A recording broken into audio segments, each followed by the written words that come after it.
what I would love to start with is basically understanding where you were before working with us, and then where you've come. So, yeah, where were you before starting to work with Mm, Xiaogua Chinese? What do you say? Yeah, I think um, I think I was like already to like at a level where I can easily express myself. Mm-hmm. Like if I have an issue in China, like no matter what type of issue, work, bank, admin, anything, I could still like kind of deal with it by myself because like I my listening has was already quite good. So like I can understand what people tell me and then I can just use my basic words to say it. But that was pretty much it, I think. And like the way I was talking, I think my accent and pronunciation I've always been quite good, but I was still using the words of like a beginner, like all the words, sentence Mm-hmm. structure, like really of a beginner.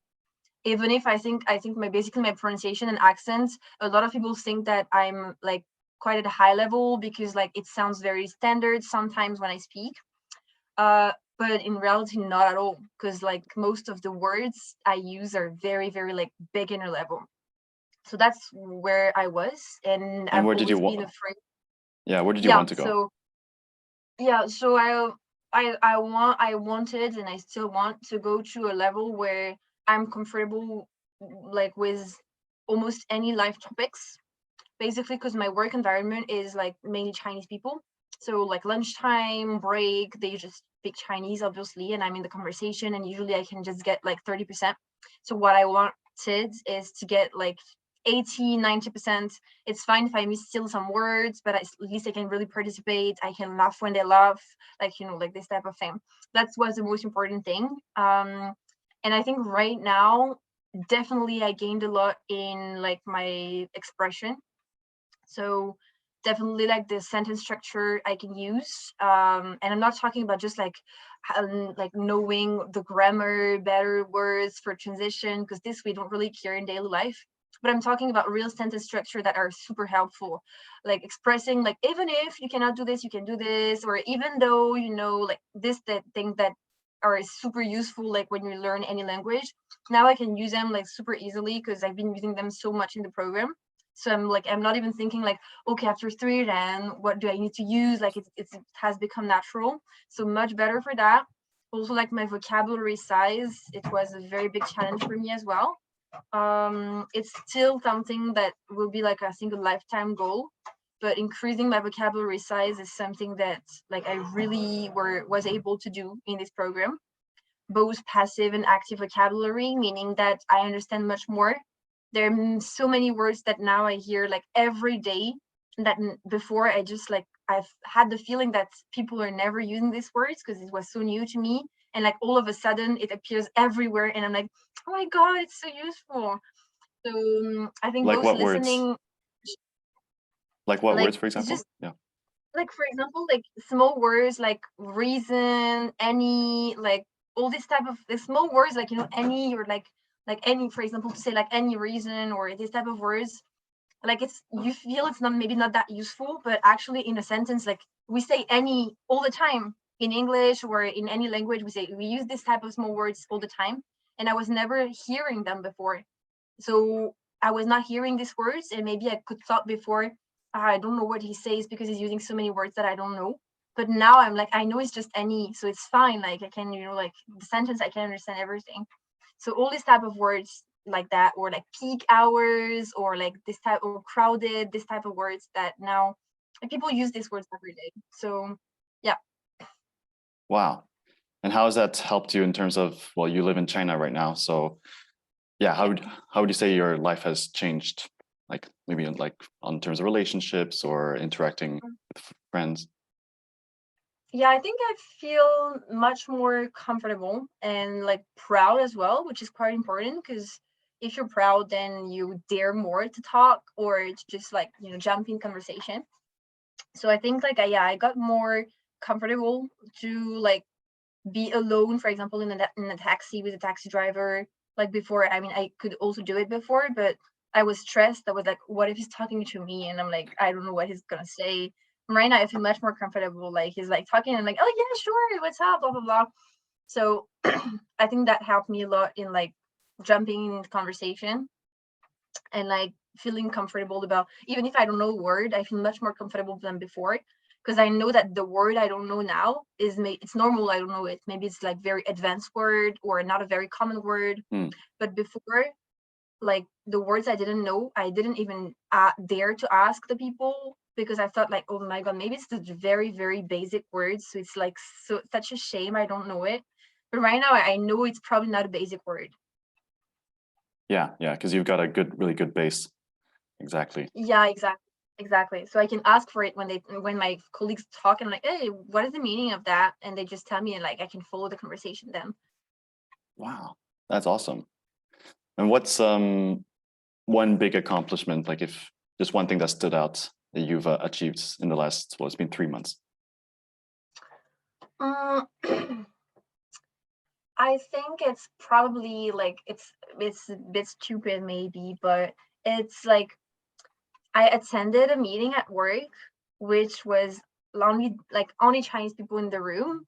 It's a meeting where maybe my presence was not particularly required for my job, but I was like, oh, I can join just like to listen and get like like maybe like just to be aligned with the company situation, even if it's not really my role. So it's just like I joined, and obviously like no foreigners in that meeting, which is not very common in our company because we still have a lot of foreigners. I was like, okay, I'll just join and I'll see what I can get. And I was so happy because I could actually get like maybe 75% of what happening in the meeting, which was a meeting about work, so like word vocabulary. And yet at the end of the meeting, I was like, oh my god! Like even I was texting my colleagues, which like who were in the meeting with me, like on WeChat. I was like, guys, I'm understanding like approximately 75% of it. So cool. And they were like, oh, so cool, so cool. So that's like, yeah, when I went back home later, I told my boyfriend, I was like, oh, I attended a meeting like by Chinese people, only in Chinese, like about work. And I could like really follow the entire meeting. I still missed a lot of words, like probably didn't get 100% all the meanings, but like I totally get what they said, the challenges. It was great. Wow. I'm guessing they were speaking like pretty fast and like regular speech then as well. Yeah, exactly. I mean, they were just like, okay, that foreigner, she's not, we don't even need her here, so we don't have to, like to make an effort to speak slowly. Like she's here, she gets it, it's good. If she does not get it, it's also okay. So yeah, I think it was very natural and stuff. Topic was not partly like difficult, but yeah, that was great. And another thing is like, one day I had to go to the bank. Usually I go with my friends who are Chinese or with my boyfriend who's Chinese. So it's like much easier. I'm just like, I don't even stress about it. Like I went to the bank that time for something that's not that easy. Like I needed to talk about, like they wanted to reimburse me something, but they needed all the papers, like contracts, and they wanted to understand where this expense come from. And it's like related to like your health insurance. So like it's not that easy topic. It's not just like you want to transfer money. It's a bit more complicated than that, explaining like like health insurance for foreigners in China works differently, blah blah blah. And I made it like perfectly. Like I didn't panic, I didn't check all the words on my dictionary. Like I understood all the things they wanted to ask me. Like I was so happy. I remember like then leaving the bank and like calling my parents to tell them like, oh my god, I could do it by myself. My parents were like, of course, after 4 years in China, it's normal, you can do it. I was like, you don't get it. Yeah, Yeah. yeah, totally. Wow. That's amazing, first of all. And one thing I want to touch upon is that so you had lived in China for a long time and you only got to like a level where you were still feeling like a little bit stressed in these situations. So Yes. yeah, what would you tell someone who's like, yeah, I just need to live in China and then I'll become fluent? Like this is what most people think. But yeah, to Yeah. like get to the level where you actually are like comfortable, like something else needs to change. Like you just need to, yeah, be very dedicated and a lot of stuff. So what would you tell a person who's like, yeah, who's in a similar situation and yeah, thinks that being immersed is very useful, but still like wants to take it to the next level? Like what did you need to do to get to this level Mm, you are? yeah. Yeah. Mm, to be honest, like I'm 100% sure that just living in China is not enough for anyone. Even if you're a genius at languages, even if you learn super fast, it's never gonna work, especially for a language like Chinese. Maybe for other languages, maybe that are closer to your like mother tongue, maybe like Spanish, English, if your mother tongue is also like French or something like that, could work. But for Chinese, it's never gonna work. Even if like sometimes you like hear some keywords and put them in your phone, like, it's never gonna work. I think what you need is like in your like first like to dare to start to learn Chinese, even if you're kind of ashamed that it's maybe like 2, 3, 4, 5 years, maybe 10 years for some people living in China, and you only like thinking now that I need to learn Chinese with a systematic way. But I think just like it's fine, just go. You don't have to take like a 1 year course. Like you just need a systematic methodology. Like basically what people need to do, in my case, I think the most important and what I would recommend to everyone is to focus on your vocabulary size. And by doing so, you learn like every day, every 2 days, some Chinese words. You listen to the Chinese words, and it's actually going to help not only your vocabulary size increase, but it's also going to help your pronunciation, because you're hearing the words and you're listening as well, because you're hearing the tone and you're hearing the like the pronunciation of each word.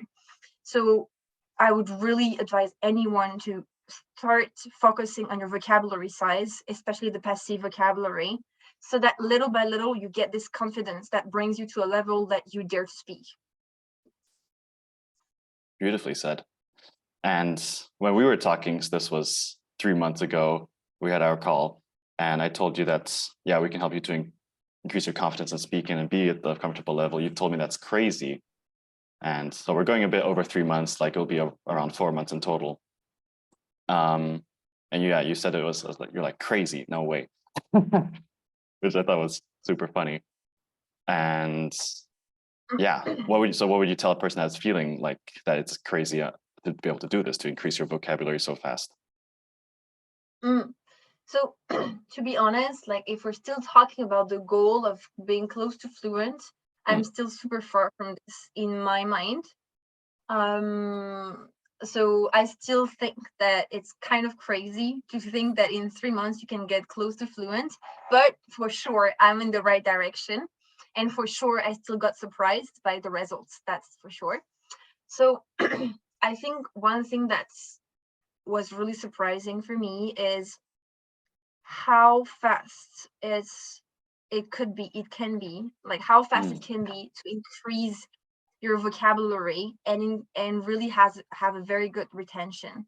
Like if you really like my methodology for learning vocabulary, I thought was really good, because I'm really like hardworking, like I had long studies, difficult studies, so like I know how to learn something. That's what I thought. So I was pretty convinced. I remember that first call with Steffi where she was asking me, so how did you do to learn the first unit vocabulary? And I told her, like, so listen, this is my great methodology. And I was like, every day I'm doing this, and then on Friday I'm doing this, and then I'm talking to blah blah blah to double check my tones. And I wanted her to be like, wow, great. And she was like, yeah, that's not working at all. And I was like, oh my god, why? And like she told me, she explained me like like the learning curve, all this type of things that I heard of but never really applied. And basically like you need to trust the process. And I was like, oh my god, but what she's telling me, okay, makes sense on paper, but it's gonna be so annoying to apply, because I'm the type of person who wants to like fully like have in mind, understand and remember the vocabulary before going to the next chapter. Like I can't just like do a little bit of everything, and like I really need to have the reviews and I have a 100% score. And it's true, like if you do that, it's gonna take like 3 years, 4 years for you to get it. So I was like, I'm really not, I was still skeptical, but I was like, trust the process. And like trust me, trust the process, and it's gonna work. Like this was really surprised, because like everyone noticed around me that my vocabulary is much better. So yeah, this I was really surprised. Wow. Wow. And that's incredible, first of all. And another thing that you were also a bit scared about was that you said you were super busy. And I think you're the type of person that's like very busy. So for a person that's like, oh, I don't have the time, what do you tell that person? Mm, yeah, so that's, I think for a lot of people, that's the biggest difficulty.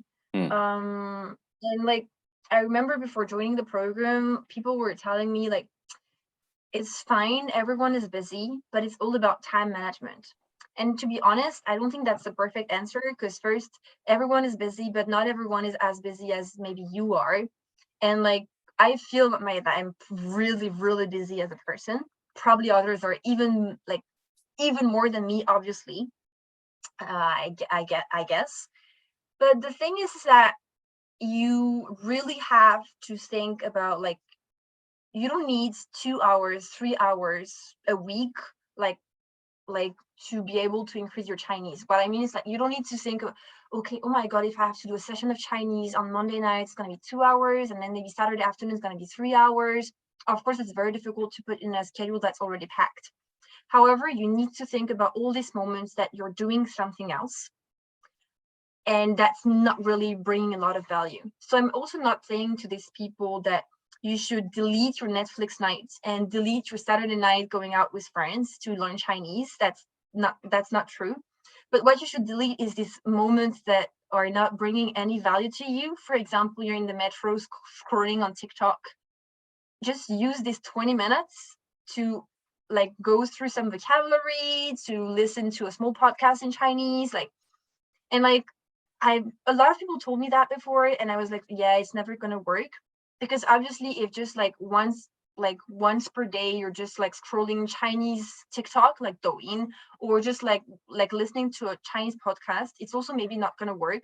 But if you have a very specific program with a goal at the end of every week, then you can really use this 20 minutes per day to really improve your Chinese. But it's not just about listening to a podcast, it's really following a program and repetition of the same things every day, like every day for a whole week. So if you think that you don't even have 20 minutes of your day like for doing that, then maybe it's not the right mm. thing for you. But I kind of pretty confident that everyone can find 20 minutes per day. And even 20 minutes per day, even if you don't have 2 hours, 3 hour session for the weekend, I think it can still work. Yeah, yeah, awesome said. And I love the trusted process. One of my favorites sayings. So Yeah. Yeah, I hated it before. I still hate it, I think, but it works. yeah, yeah. Tiffany used to be super annoyed at it as well when I was always saying it. Awesome. Yeah, And I that's can't all believe the I'm the type of person saying that word now, but yeah.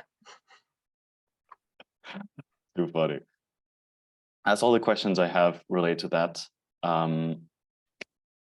What I would love to hear is, I don't know if you know, but my Chinese is not great. So I won't understand Mm-hmm. exactly what you say, but what's like a phrase or something that you can say now that you couldn't express before? Some Oh, mm, let me think. Oh, oh, that's a good point. What can I say now that I couldn't express before? Mm, or you can think about I a scenario mm, that you were yeah, in recently. I am also trying to think about a scenario. Like something maybe that like something definitely like the thing is that I think I was able to understand many scenarios and to express my Hmm. opinions, but now I can add much more like granularity to what I'm saying. Mm, So I give you an example, someone telling me like I'm very busy at work. It's very difficult for me like to have personal life, work life. It happens a lot in my work because we do a lot of overtime. So a lot of people often complain about that and like, oh, how you do it, blah blah blah. And before maybe I could say things like, oh, 我知道不容易，但是你要努力，没关系，你会的，你可以的。So it's still okay. I can follow the conversation, but like you're not adding any value, right? You're just like, yeah, true. yeah. Good luck. It's like very annoying, like very useless. But now, like I could really like add some granularity to it using my experience. So I could say like,确实很难。虽然现在的工作有点忙，但是，你看你的目标好吗？你看你的生活目标，如果你的目标是成为一个人生赢家，那你应该把你的工作都都做完了。然后如果你的工作很认真，那有可能领导会提拔你。我觉得就是一个很好的事情。然后你以前告诉我你没有男朋友，因为你的工作太忙，但是你看到一个很帅的男人，你也可以考虑你找对象看中的是什么呢？然后如果你看中的也是一个人生赢家，那你就可以把它拿下。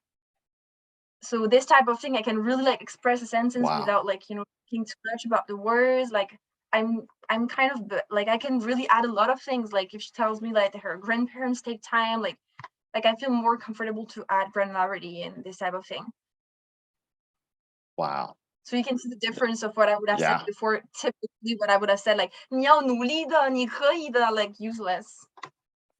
Now I can give life advice. Like, obviously, the advice currently are bad, but like I can express this if Yeah. what I want to give as advice. I can say it, so that's great. I love that you're focusing on giving value as well. Like that's a really Mm. powerful thing of like really learning a language so you can contribute more. That's awesome.